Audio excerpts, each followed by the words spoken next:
Hello, this is Gabriel with G2O's Picks, and we're bringing to you today the best Netflix TV shows that are on. What we do is we do the hustle and bustle, we watch the shows, we review the shows, and then we bring to you what's the best of in this current week that we've been watching. Let's start with number one. Alright, so it's time to face the truth with the end of the second episode. Our beloved Rory Gilmore has grown up to be an entitled a-hole. When I look back on Gilmore Girls, I think of Rory in her sweet children uniform stealing the valedictorian spot away from Paris. I think of her reading constantly and engaging intellectually with her little corner of the world. I think of her delighting in uniting her parents, birth father and father figures alike, as well as her grandparents. Her taste in men was her only fault, and I was certainly rooting for her. But then I remember her time off from Yale, crashing in her grandparents' pool house while doing it with Logan Huntsberger and not speaking to her mom, and I realized Rory has always had the ability to disappoint us. It's not that we should object to her feeling adrift or that we should judge her constantly bad taste in men.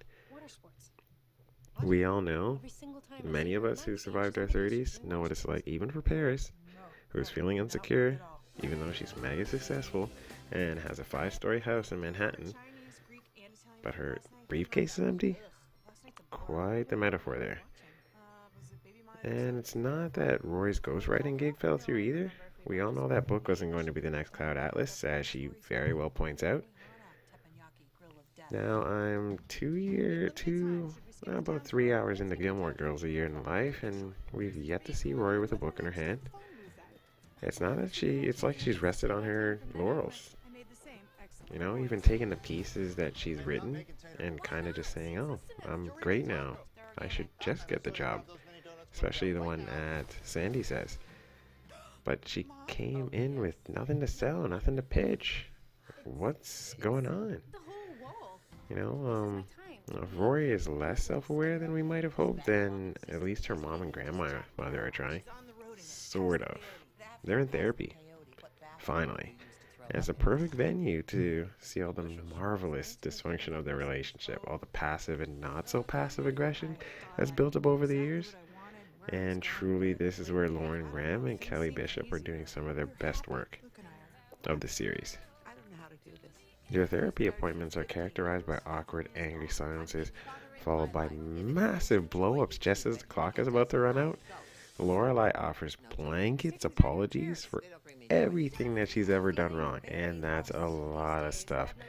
Emily, of course, doesn't accept. Emily, who has been married for 50 years, berates Lorelai for living with Luke for the past 9 years as booty buddies. I can't believe she said booty buddies and not husband and wife. Lorelai tries to storm out of the session, but realizes it's already ended. This pisses her off. When Emily quits therapy,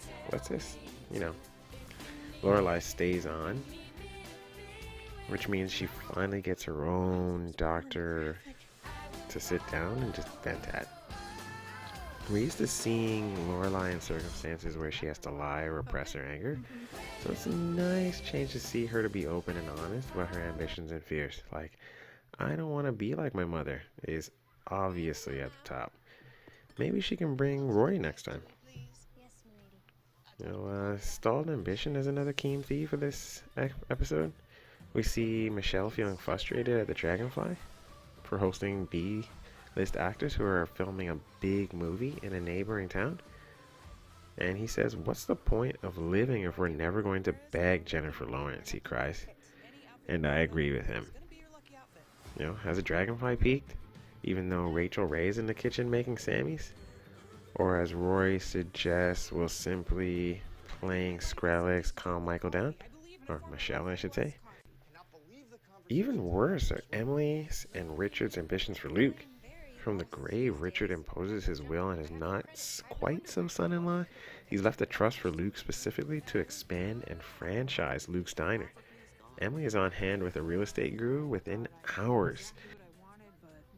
While Rory hits pause on her globe-trotting life to crash with her mom in Stars Hollow for a bit, big questions loom about Lorelai's future. Do she and Luke have ambitions outside of their comfy little town? Can they truly be happy as they are? Meanwhile, Rory and Paris return to Children, a successful alum, to speak to current students. I could not remember the books I've read any more than the meals I've eaten. Even so, they have made me, Paris says, quoting Ralph Waldo Emerson. The books and the meals have always been integral parts of the Gilmore Girls' experience, and yet nearly everyone seems dissatisfied and unfilled in the present day. When Rory confesses to Lorelai that she feels lost, Lorelai wisely says, "Peaks and valleys, kid." Here's hoping the valley of spring will lead to happier, summier peaks. Otherwise, what will we watch when we want to escape? Well, it leads us to unanswered questions. Dean? Jess? After Kirk's over-the-top tribute to David Lynch in this episode, will the next one complete a hat trick of Twin Peaks references? I look forward to finding out.